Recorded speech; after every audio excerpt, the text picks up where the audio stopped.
Так, у нас очередной праздник, День Миноги, значит, в нашей деревне очень много народу.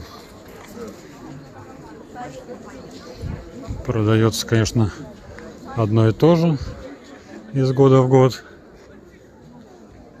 Такие всякие фермеры приезжают.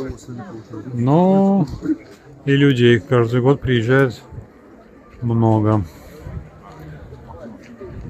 Лично я, например, пришел за орехами. Люблю такие лесные орешки. В этом году они подорожали, в том году лет 5, в этом году 6. Но они молодые, молочные, вкусные. Килограммчик возьму, пожалуй.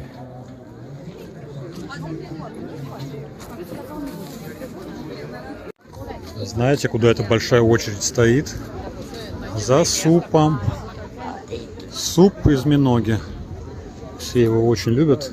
Приезжие местные. И готовы стоять в такой большой очереди. Там даже не видно, где он. Где его раздают, но где-то там.